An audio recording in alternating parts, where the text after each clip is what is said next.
Well, hello, all you humans and sleep-deprived narcoleptic zombies. Welcome back to the channel. Today I get to be one of you because my upstairs neighbors were at it until about 3:30 this morning, just yelling and stomping and making a huge ruckus. So I didn't get to start the day as restful as I'd like to have. But I'm here and I wanted to get a couple videos out from under my belt. First of which being Ike Eveland's cover of Chronos.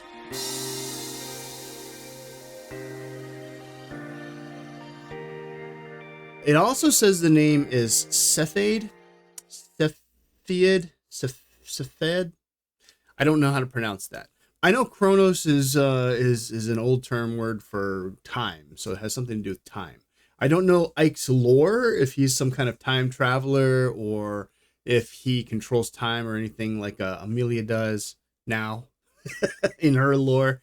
But the only thing I know about Ike Eveland is that he is a male NIJISANJI EN member, and I believe he has white hair, if I'm not mistaken. I don't know. I didn't get to see any thumbnails of him. I've never watched any of his clips. I don't know the song. So I'm looking forward to learning all about him. I don't know if this is going to be a lore video or not. Well, it's a cover, so it's not going to be a lore video, is it? Forget I said that. Nope. Anyways, let's move on and listen to this video, shall we? Man, sleep deprivation has really gotten to me, hasn't it? There's our time.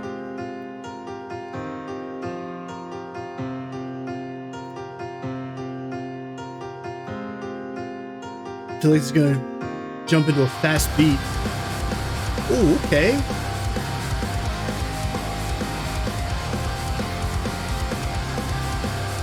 Nice little rock mix. I like it. Wait, Ike did the mix?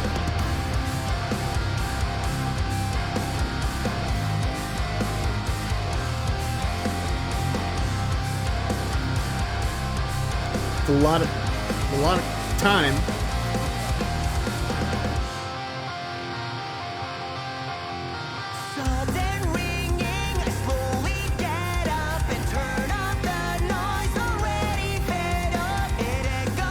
Wow, what a voice!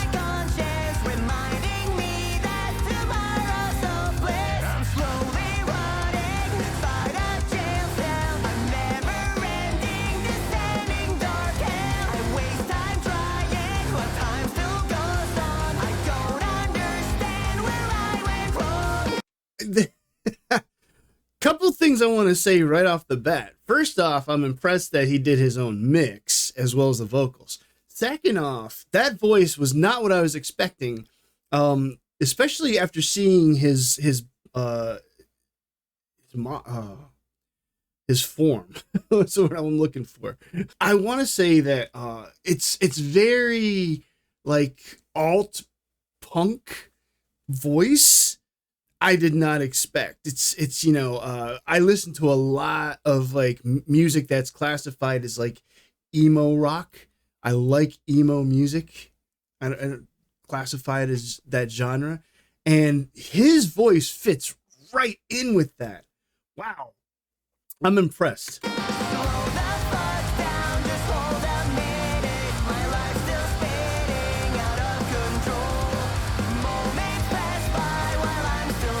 I don't know who did the original of this, but I would hear this on the radio.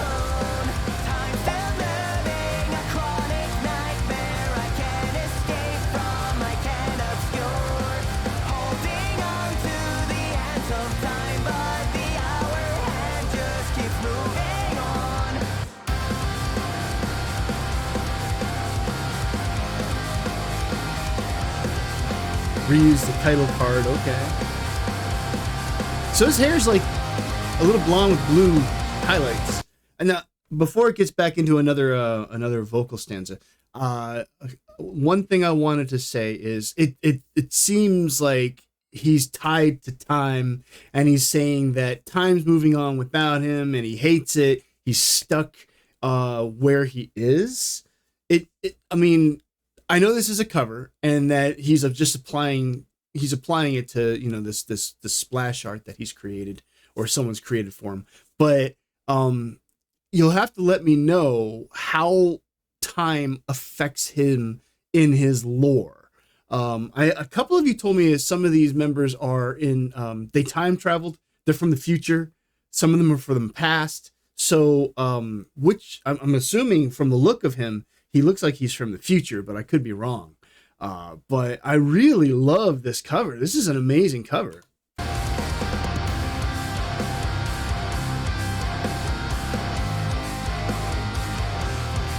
Perfectly fits in the vein of emo rock too, talking about how life is tying him down and time is his enemy and he can't escape it.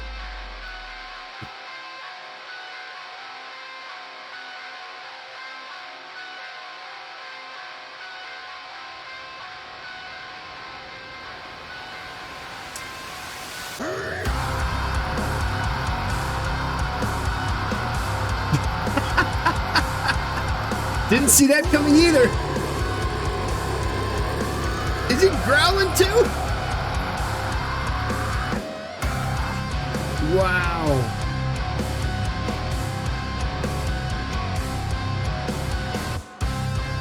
Yeah, this is the kind of song I gravitate towards.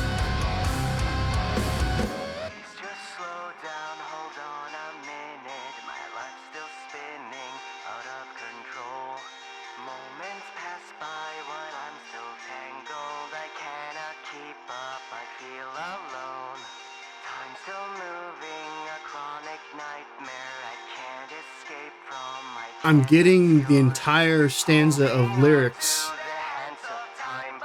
but it's easier to understand this time.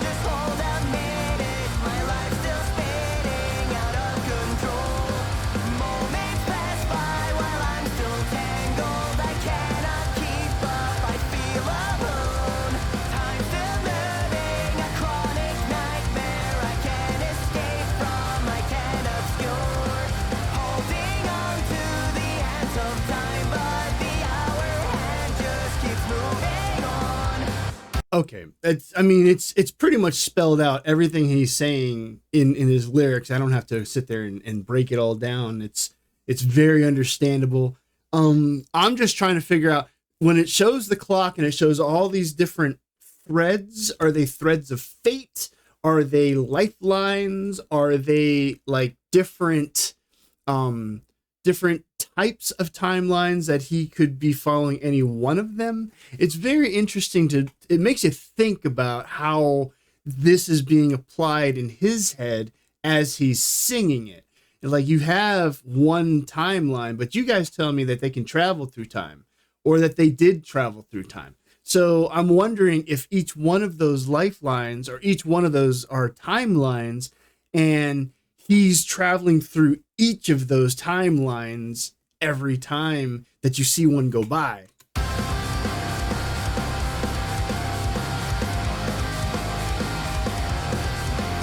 Very interesting. It's a good song. Great song.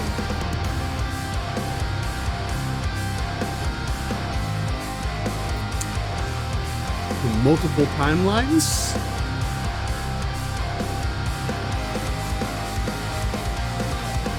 Or that multiple people all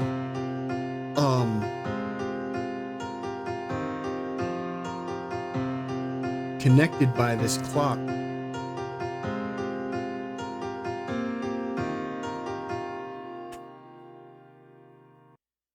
Ike Eveland was a pleasant surprise. I was really impressed by his voice, by the song, the fact that he took part in the composition with the mix. And I don't know anything about his lore.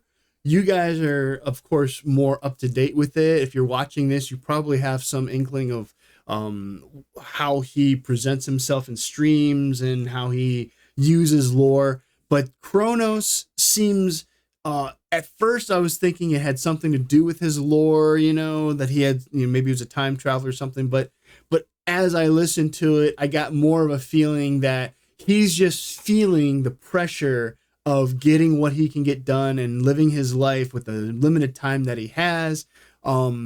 Maybe it felt like with the graphics, that there were multiple instances of him thinking, well, if I live in this time, I'm connected by these threads and these threads. I was trying to figure out what the threads were. If they were threads of fate, if they were, threads connecting him to other people, if because some people say we're all connected through threads of fate.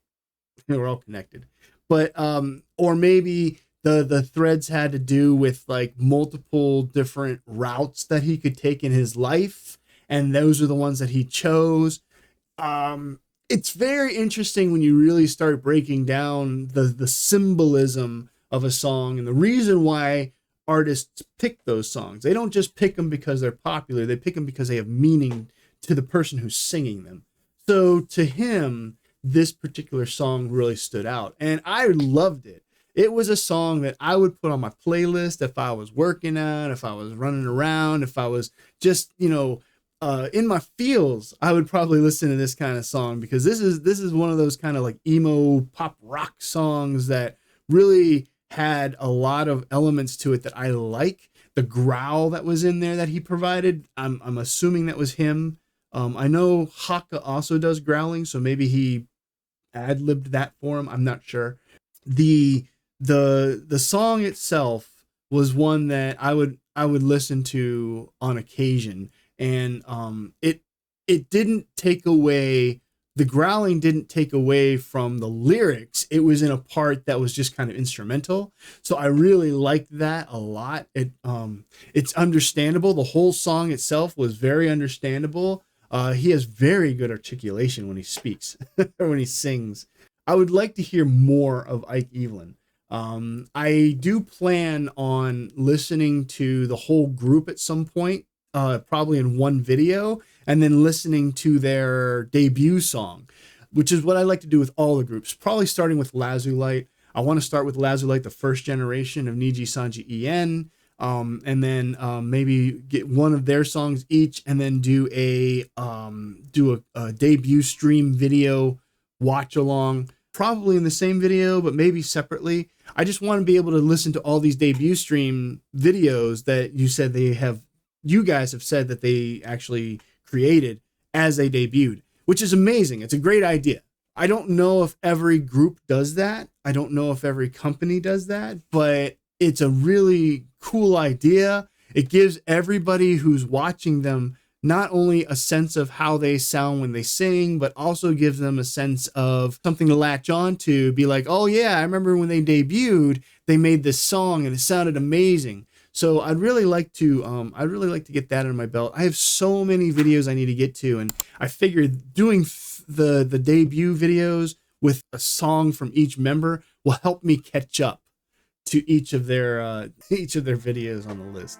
That's all I have for now. Until the next video or reaction, stay chill.